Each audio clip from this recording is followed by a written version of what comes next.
con la última novedad, que es esto que mencionábamos el viernes. ¿Qué tal, Pablo? ¿Cómo estás? Buenas noches. Gracias, buenas noches, gracias por la invitación. Gracias por venir. Bueno, a ver, obviamente que hay muchos puntos para desarrollar sobre el tema, del cual de todas maneras se ha hablado bastante, por suerte, ¿no? De hecho, desde el 2024 que venimos hablando del financiamiento de las universidades, ya una ley que fue vetada y que no logró insistirse en el 2024 y la que sí este año, y el incumplimiento después por parte del gobierno.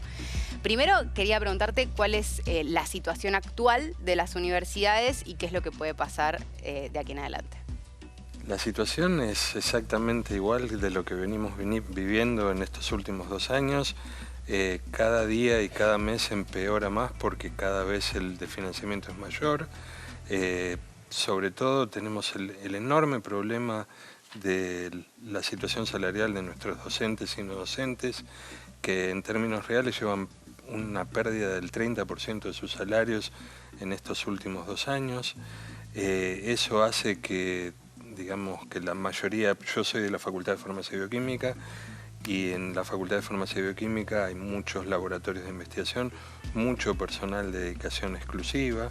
Ese personal de dedicación exclusiva, sus sueldos son no competitivos con cualquier otro sueldo en el sector privado, por lo tanto estamos perdiendo por goteo un montón de recursos humanos. Eso se está acentuando día a día porque las respuestas en ese sentido son muy pobres de parte de las autoridades del gobierno nacional. Y si tenemos que hablar de ciencia y técnica y de todo lo que tiene que ver con la actividad de investigación de los laboratorios en las universidades y en el sistema científico, la situación ya es directamente desesperante.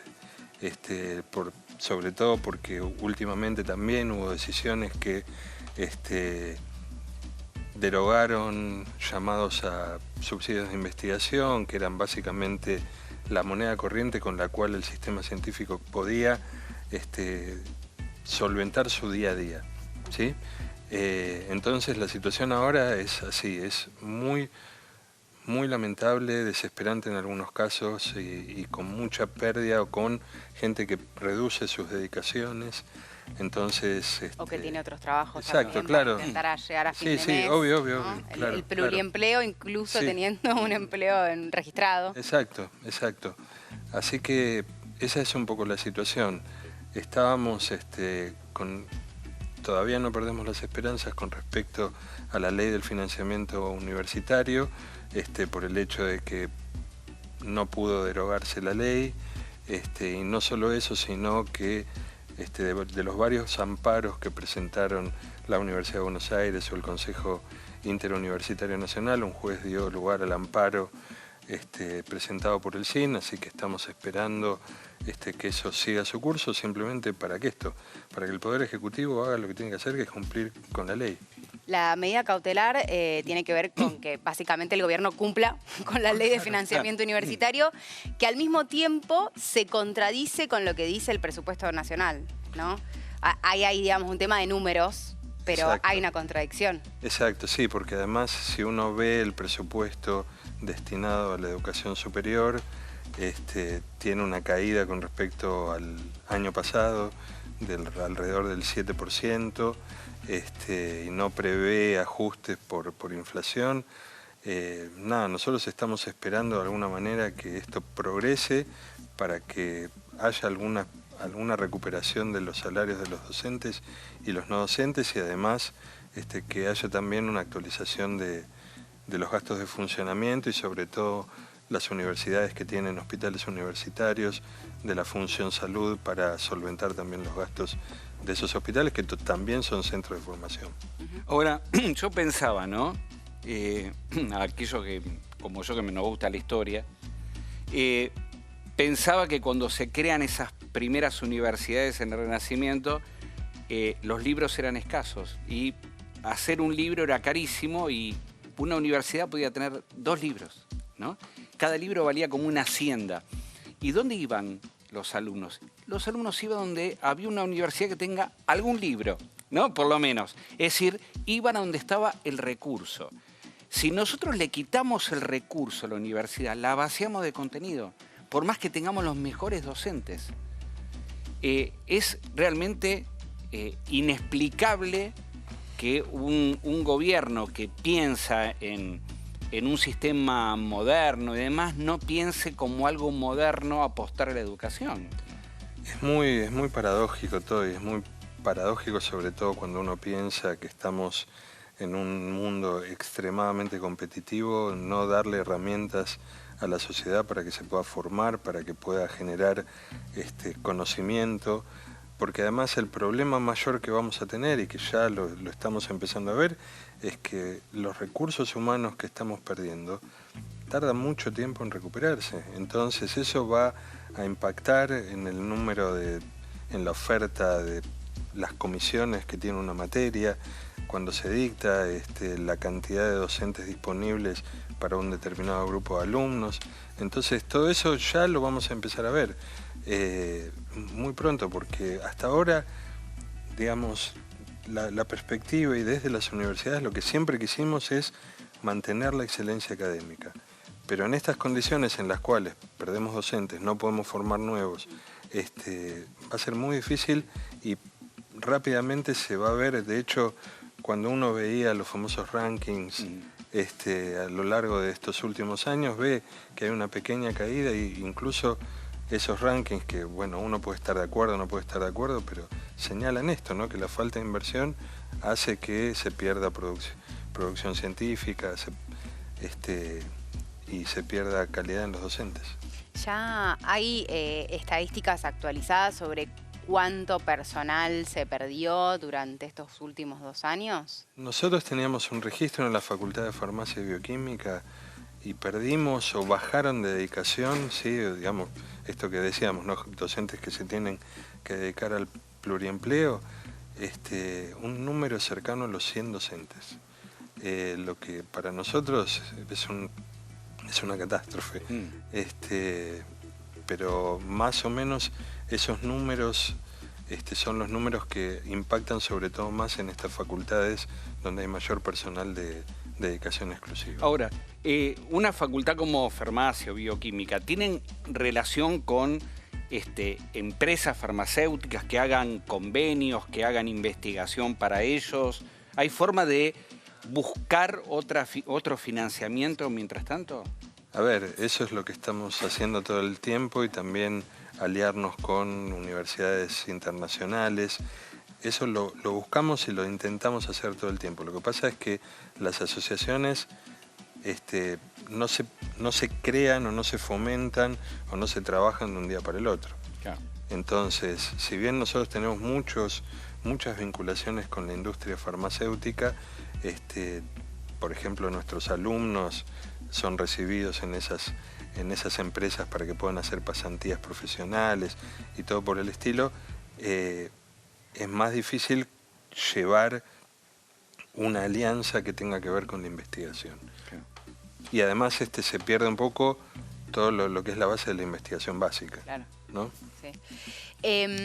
A ver, nosotros mencionamos como varias cosas vinculadas a lo legislativo, ¿no? Vos decías que de todas maneras hay algo de esperanza con esta medida cautelar que dictó el juez Cormick. Veremos qué es lo que pasa. No queremos perder esa esperanza. No, es cierto igual que hubo ahí una trampa del gobierno que intentó derogar la ley de financiamiento universitario junto con la de emergencia en discapacidad en el famoso capítulo 11, del cual ya hemos hablado, pero que bueno, que no pasó el primer filtro, que era diputados. Entonces ahí hay claramente una victoria, porque nosotros acá lo hemos dicho en varias oportunidades, lo que buscaba el gobierno era justamente evitar este tipo de decisiones de la justicia, ¿no? Que se lo obligue a cumplir con una ley que no solamente se aprobó, sino que después se vetó y se insistió con todas las mayorías necesarias.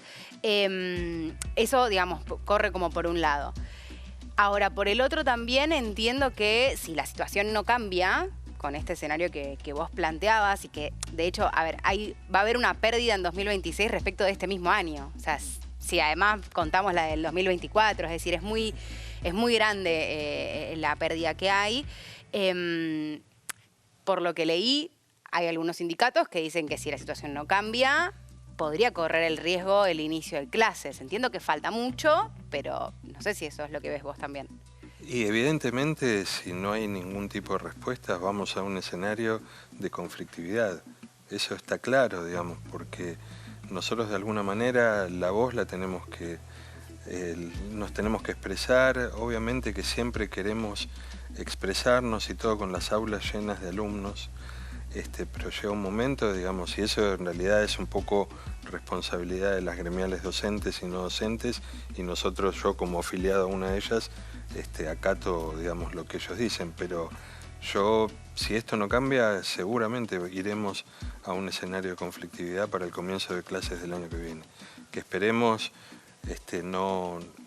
no tener que hacer medidas extremadamente drásticas, porque creo que también en un punto eso es complejo, porque el gobierno se agarra de eso y los discursos los tergiversa, y a veces, pero seguramente va a haber reclamos docentes, no docentes a comienzo de año si no hay ningún tipo de respuesta con respecto sobre todo a lo salarial. A ver, Pablo, voy a compartir con vos y con la gente algunos números de lo que tendría que ser y no es, porque creo que el secreto está ahí, ¿no? No estamos hablando de sensaciones o esperanzas o opiniones de cómo debiera ser. Hay leyes, inclusive recomendaciones internacionales que le ponen un número a las cosas. La obligatoriedad de invertir el 6% del PBI en educación fue abolida. En Latinoamérica no vamos a compararnos con países que vemos inalcanzables. En Latinoamérica el promedio de lo que se gasta en educación del PBI, es decir, de lo que vos juntás en un año de plata, va entre el 4,5 y el 5,2 del PBI consolidado. Para darte una idea, Latinoamérica, países con una gran brecha, con grandes problemas sociales y demás. La Argentina prevé dentro de este presupuesto el pico más alto, porque hay una mínima de debate, no prevé ni el 4,5 ni el 5,2, sino el 0,75 del PBI. Y no es lo único que pasa. Algo que decía Pablo recién, que es muy cierto, que es cuánto cayó el presupuesto desde el último presupuesto. Porque el último que teníamos era 2023, sancionado en diciembre del 2022. Claro. ¿No? Para que nos demos una idea. Desde todo este trayecto de 2 años, con las inflaciones, con todo lo que no se hizo, con lo que tenías que ir ajustando inclusive por la inflación, terminó cayendo 47% acumulado. Es decir, la mitad del presupuesto se fue. No está y prevén un recorte mayor para el año que viene. De esto se trata lo que estamos hablando. Es decir, no es mi parecer de ello, necesito esto, necesito lo otro y no hay plata.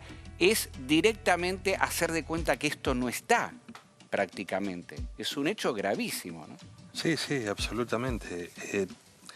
El gobierno ha tratado de ajustar algunos gastos de funcionamiento y diciendo que mejoraba los números, todo eso, pero digamos, todo lo que tiene que ver con, además de los gastos de funcionamiento, con la parte salarial, es, digamos, solamente en el último año, ¿sí? Con esos índices de inflación pequeños que hubo a lo largo de todo el año, los aumentos otorgados hacen que solo en el año pasado se haya perdido un 10% del salario a lo largo solamente del 2025, cuando nos han dado siempre aumentos que no sobrepasaban el 1%, cuando nada, todo el mundo se puede fijar el IPC del gobierno, que duplica eso.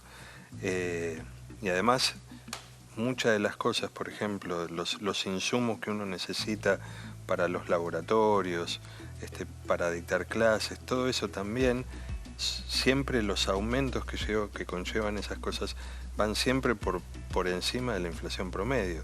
Claro. Cuando fue el gran salto inflacionario, los insumos de laboratorio, los insumos de los hospitales crecieron a un nivel 500%, 1000% Sí, algunas. claro, porque además, digamos, Entonces, los eso números nunca... del INDEC son un promedio. Claro, O sea, tal cual. Por eso, en estas áreas específicas esos aumentos mucho han mayor. sido muy difíciles de sobrellevar. claro. Se habló también durante estos últimos días de la autonomía universitaria. Quizás no tanto porque estuvimos mirando más el tema del financiamiento, pero también dentro del presupuesto, en lo que se aprobó el viernes pasado, se habla de que la Secretaría de Educación tiene la posibilidad de manejar con discrecionalidad el envío de los fondos y si fuera necesario congelar las partidas, si considera que es inadecuado su uso. Era específicamente, recuerdo que era el artículo 12 que hablaba de, bueno, que había unos informes básicamente que tenían que presentar las universidades y que en función de eso la Secretaría de Educación podía disponer de un congelamiento o, bueno, no enviar fondos. ¿Esto es tan así? ¿Es habitual que suceda que se envíen estos informes y pueda haber del otro lado una respuesta de este estilo? ¿Es tan grave, digo, como se plantea? Esa es mi duda. Yo creo que parece un poco la discusión que tuvimos con el tema de las auditorías. Que cuando se pusieron las cosas sobre la mesa, uno se daba cuenta que los informes el gobierno los recibía mensualmente, que todos los años, cada 6 meses, se giraba la Secretaría de Hacienda, todos los gastos, etcétera, etcétera, etcétera. Nosotros tenemos auditorías internas, ahora hay 6, este año están terminando por lo menos 5 facultades de la Universidad de Buenos Aires, las auditorías de la AGN. Entonces, en realidad, digamos, estamos todo el tiempo rindiendo cosas y siendo consultados por la Secretaría de Educación, estamos siempre enviando toda la información que nos requieren. En realidad, digamos, es como estas grandes entelequias que se crean, como diciendo, no informan, no se sabe. No sé, nosotros cada uno de los gastos están, digamos, las auditorías por las que pasamos están en la página web de la facultad. Es muy difícil entender a veces los mecanismos de reclamo porque nosotros estamos rindiendo todo el tiempo y si no fuera desde la parte económica, desde lo académico, existe una entidad que también es responsabilidad del gobierno, que es la CONEAU, frente a la cual uno acredita las carreras y ahí es donde se validan los títulos que se emiten en todas las facultades de las universidades nacionales y las privadas. Entonces, por un lado está lo académico, por el otro lado está lo económico. Nosotros dentro de, digamos, estamos pasando en este momento por un proceso de acreditación académica. En todo este lío, además, nosotros creamos la licenciatura en biotecnología para la Universidad de Buenos Aires y lo primero que uno tiene que hacer es acreditarla a nivel CONEAU, claro, para que esos títulos tengan validez nacional. Entonces, yo la verdad que todo está controlado y está controlado de una manera muy exhaustiva por organismos que dependen del propio gobierno nacional. Entonces... Era innecesario. Exacto. Digamos, Claro. Podríamos resumir que era innecesario agregar ese artículo diciendo, si no me presentás los papeles que ya me venís presentando, te saco la plata. Sí, o bueno, no te la giro. Claro. Y probablemente, pero qué sé yo, nosotros en eso siempre estamos muy tranquilos. Ahora, entiendo que en farmacia quizás no es tan crítico este tema, pero ¿sabe si se mete el gobierno con contenidos?